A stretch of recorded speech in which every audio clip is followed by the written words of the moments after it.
नमस्कार साथियों, स्वागत है आप सभी का हमारे चैनल ग्लोब अफेयर्स पे।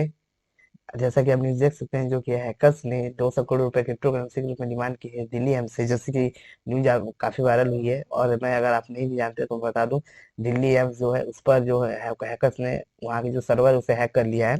और पिछले एक हफ्ते से ये लगातार हैकी है। अभी तक सर्वर एक बार भी रिकवर नहीं हो पाया है। और हैकर्स ने सर्वर को रिकवर करने के लिए 200 करोड़ रुपए की डिमांड की है। ठीक है, तो आइए पूरा देखते हैं मामला क्या है, कैसे हुआ और इससे कैसे बचा जा सकता है, कैसे अगर ये आपके साथ हो तो जैसे कि आप देख सकते हैं, सबसे पहले ये जानते हैं कि इससे दिक्कतें क्या क्या हो रही है दिल्ली एम्स में, क्योंकि वो हॉस्पिटल, अब मेजोरिटी लोगों को लगेगा कि हॉस्पिटल में क्या काम है। मतलब हॉस्पिटल में से क्या है जो हैक हो जा रहा है। अगर हम कहीं स्टूडियो में या फिर बैंक में इंटरनेट जो हमारी एजेंसी सरकारी, उसमें कोई दिक्कत हो, अगर उसमें सर्वर हैक हो रहा है तो कुछ समझ में आता है। लेकिन बात करें हॉस्पिटल में, तो हॉस्पिटल में सर्वर हैक का कुछ समझ नहीं आता कि यार हॉस्पिटल में इंटरनेट का क्या काम है। लेकिन हॉस्पिटल में भी इंटरनेट काम होता है, और एम्स जैसा हॉस्पिटल में बहुत ज्यादा होता है। जैसे कि आजकल हम लोग ऑनलाइन हर चीज कर रहे हैं। हम लोग को हॉस्पिटल जाना होता है, तो हम लोग जो पहले क्या होता था, ऐसे 5-6 साल पहले, तो वहाँ पे लाइन लगाने के लिए हम लोग पर्ची कटवाते थे और वहाँ पे लाइन लगाते थे। लेकिन अब सब ऑनलाइन हो गया है। अब हम लोग क्या करते हैं, ऑनलाइन ही अपना हम लोग अपना इलाज करवा लेते हैं। और जब हम बात दिल्ली एम्स की करें, तो दिल्ली एम्स सभी लोग जानते हैं, देश का सबसे बड़ा हॉस्पिटल माने तो वो दिल्ली एम्स ही है। ठीक है, सबसे बड़ा गवर्नमेंट हॉस्पिटल दिल्ली एम्स है। तो दिल्ली एम्स में बहुत सारा काम जो है वो ऑनलाइन ही होता है। जैसे अगर आपको वहाँ पे इलाज कराना है, तो मेजोरिटी जो आप अपनी बुकिंग करते हैं ओपीडी में या चाहे किसी भी जगह, तो वो आपको ऑनलाइन ही करनी पड़ती है। और बाकी जो वहाँ पे जो मरीजों का डाटा रखा जाता है, अभी आप लोग हॉस्पिटल में अगर गए होंगे तो आप लोग जानते होंगे कि जो हॉस्पिटल होती है, हॉस्पिटल के सर्वर में जो डॉक्टर होता है वो आपके जितने भी रिपोर्ट्स होते हैं उनको फीड किया रहता है, उनको अपने कंप्यूटर में सेव किया रहता है, जो भी सर्वर होता है हॉस्पिटल का। ठीक है, उसमें भी हमारे जो कंप्यूटर से उनका काम होता है, सर्वर्स काम होता है हॉस्पिटल में, और वही सेम काम दिल्ली एम्स से भी होता है। एंड नेक्स्ट, अगर हम बात करें, तो आप लोग अगर बिल भुगतान करते होंगे तो वहाँ भी कंप्यूटर का ही काम होता है। जहाँ पर भी बिल भुगतान किया जाता है वहाँ पे भी सर्वर की सहायता से, इंटरनेट की सहायता से आपकी जो पर्ची काटी जाती है, बाकी सभी खर्चों का हिसाब किताब रखा जाता है। ठीक है, तो ये बहुत सारी चीजें थी जो हॉस्पिटल में भी आज के समय में बहुत ज्यादा काम होता है, कंप्यूटर का, सर्वर का है। ठीक है, तो आजकल हर जगह इंटरनेट लगा ही है, सर्वर लगा ही है। बिना इंटरनेट के आज की जगह बहुत ही कम ऐसी जगह बची है जहाँ इंटरनेट नहीं है। ठीक है, तो ये सारी दिक्कतें हो रही है। तो बात करें तो क्या हुआ है, तो बात ये है कि हैकर्स, जो कुछ हैकर्स थे जिन्होंने एक सप्ताह पहले जो कंप्यूटर था, जो सर्वर था दिल्ली एम्स का, उसे हैक कर लिया। उसके सारी जो फाइल्स थे, सारे जो डाटा थे, आपको बता दें आपकी जानकारी के लिए कि उसमें टोटल 4 करोड़ इंडियंस के, 4 करोड़ इंडियंस के हेल्थ एंड पर्सनल डाटा थे, 4 करोड़ इंडियंस के। और आपको ये जानकारी के लिए उससे भी ज्यादा ये बता दें कि इन 4 करोड़ में हमारे देश के लगभग 70% जो वीआईपी लोग हैं, या फिर 70% जो बड़े लोग हैं, उनका उ- उनका भी डाटा इसमें, 70% बड़े लोगों का भी डाटा इसमें शामिल है। ठीक है, तो बहुत बड़े बड़े लोगों का डाटा है जो कि यहाँ पे है दिल्ली एम्स में, क्योंकि ये हॉस्पिटल है और हॉस्पिटल में सभी लोग अपना डाटा देते हैं, चाहे वो बड़े से बड़ा आदमी हो चाहे छोटे से छोटा आदमी हो। ठीक है, तो इस वजह से इस बात की जो गंभीरता है और ज्यादा बढ़ जाती है। कि बात करें अपने देश की, तो लगभग मैं जानता हूँ हर एक पॉलिटिशियन लोग, हर एक बड़ा पॉलिटिशियन है, चाहे वो बिजनेसमैन है, सभी का डाटा है जो है कि दिल्ली एम्स के सर्वर में जरूर है। ठीक है, तो ये सारी दिक्कतें बहुत सारी हो रही हैं।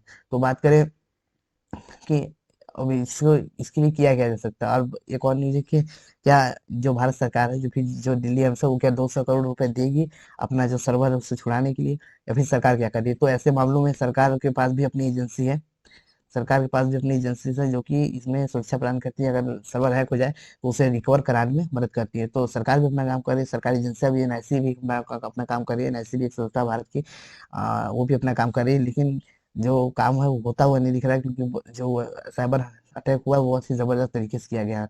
23 नवंबर को ये अटैक हुआ, जब 23 नवंबर को एम्स में सुबह 6:45 पर इमरजेंसी लैब के कंप्यूटर सेंटर से मरीजों को जो रिपोर्ट है उससे नहीं मिलने की शिकायत आई। उसके बाद बिलिंग सेंटर में भी कुछ इसी तरह का प्रॉब्लम होने लगा। तो फिर एनआईसी के लोग आए तो जांच करने पता चला कि मेन सर्वर की कोई फाइल खुल नहीं रही है।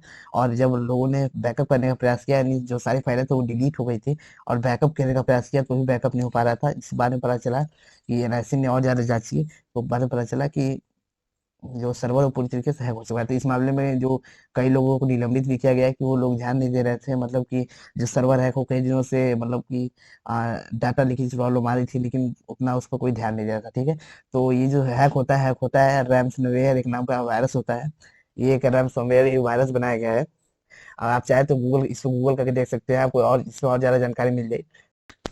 उम्मीद है आपको ये सारी बातें इससे समझ में आ रही है। ये रैमसवेयर वायरस जिस भी मोबाइल डाटा में या फिर कोई भी अगर आपके मोबाइल में इंजेक्ट कर देता है, आपके सिस्टम में या फिर कंप्यूटर में या फिर आपके सर्वर में इंजेक्ट कर देता है, तो वो आपके सर्वर कंप्यूटर भी जो भी डिजिटल डिवाइस है उसका एक्सेस वो जो हैकर है उसके हाथ में चला जाता है। ठीक है, तो एनआईसी जो हमारे एनआईसी है वो इसकी पूरी तरीके से जांच कर रही है।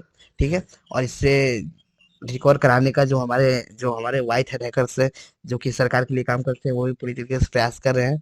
और बात करें कि जो 200 करोड़ रुपए की फिरौती की रकम माफ की गई, तो ये आपका क्रिप्टो करेंसी मांगा गया है। क्रिप्टो करेंसी मतलब डिजिटल कॉइन।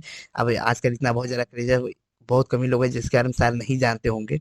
ठीक है, तो ये किसी और दिन बता देंगे कि क्रिप्टो करेंसी कैसे काम करती है, सारी चीज़ें कैसे होती है। बाकी हमारी एनएससी एजेंसी है, नेशनल इंफॉर्मेटिक्स सेंटर, जो कि डिजिटल कामों में अपना जो भी दिक्कत होती है उसमें वो निवारण करने में सहायता करता है। अगर हमारी एक और एजेंसी है सर्टिन, सर्टिन भी एक एजेंसी है जो कि साइबर सिक्योरिटी के मामलों में सुरक्षा प्रदान करती है। अगर आपको साथ कोई भी साइबर फ्रॉड होता है, कोई भी साइबर क्राइम आपके साथ होता है, तो आप सर्टिन में जाकर वहाँ शिकायत कर सकते हो और वहाँ पे आपकी जो मदद की जाएगी सरकार की तरफ से। ठीक है, अब इससे फिर पहले भारत में ऐसे हमले हो चुके हैं, बस इतना बड़ा नहीं से छोटा हुआ था। ये अभी तक का सबसे माना जा रहा है कि सबसे बड़ा साइबर हमला है जो इंडिया में हुआ है। ठीक है, तो इससे पहले हमला हुआ था मार्च 2018 में हरियाणा के बिजली विभाग में कंप्यूटर में अ, हरियाणा के बिजली विभाग में भी ऐसा एक हुआ था, उसमें 1 करोड़ रुपए की फिरौती की मांग की गई थी, जिसे बिटकॉइन में जमा कराना था और सरकार ने ये मांग पूरी की हरियाणा सरकार ने। तो वहाँ पे जो सिस्टम था उसे रिकवर बाद में हैकरों द्वारा कर दिया गया था। इस तरह अप्रैल 2019 घटना और मई 2017 की भी घटना है। ठीक है, अब ये है कि एम्स से 200 करोड़ की फिरौती मांगी, तो दिल्ली पुलिस ने कहा कि हमारे पास ऐसी कोई जानकारी नहीं कि 200 करोड़ रुपए की फिरौती मांगी गई। बट एम्स की तरफ से कहना है कि कुछ मतलब अंदर की खबरें निकल के आई 200 करोड़ रुपए की फिरौती मांगी गई है, लेकिन अभी तक जो मेन प्रशासन है एम्स का और दिल्ली पुलिस का, वो दोनों में से कोई भी इस बात को मानने को तैयार नहीं है। मतलब दोनों लोग कह रहे हैं कि नहीं ऐसी कोई बात नहीं है। ठीक है, तो देखते हैं आगे क्या होता है, क्या सरकार पैसा देती है या फिर आज हमारी जो सरकार है वो बिना पैसा दिए ही इस मामले को ठीक कर देती है। ठीक है, अब बात करें तो हमारे देश में हर महीने लगभग 3 लाख साइबर अटैक होते हैं, छोटे बड़े मतलब हर प्रकार से मिला के साइबर अटैक किए जाते हैं, लोगों पे फ्रॉड किए जाते हैं लगभग 3 लाख हर महीने। और बात करें तो इंडिया साइबर क्राइम के मामले में या फिर साइबर अटैक के मामले में दूसरे नंबर पे होता है। और नंबर 1 होता है ना अमेरिका में, लगभग 5 लाख हमले जो साइबर अटैक को होते हैं हर महीने। और बात करें सबसे ज्यादा इंडस्ट्रीज कौन कौन सी प्रभावित होती है, तो गवर्नमेंट पे सबसे ज्यादा हमले होते हैं, उसके बाद एजुकेशन पे, उसके बाद हेल्थ केयर सेक्टर पे। हेल्थ केयर सेक्टर नंबर 3 पे आता है जिसमें कि ये तो बड़ा मामला है, बाकी बहुत सारे छोटे मोटे मामले होते रहते हैं जो छोटे मोटे हॉस्पिटल प्राइवेट हॉस्पिटल को भी जो हैकर्स वो अटैक करते हैं। ठीक है, तो उम्मीद है आपको ये खबर समझ में आई होगी। चलिए अगर इस पर आगे कोई भी अपडेट आएगी तो हम लोग इस पर वीडियो जरूर बनाएंगे। तो मिलते हैं नेक्स्ट वीडियो में, तब तक के लिए जय हिंद जय भारत।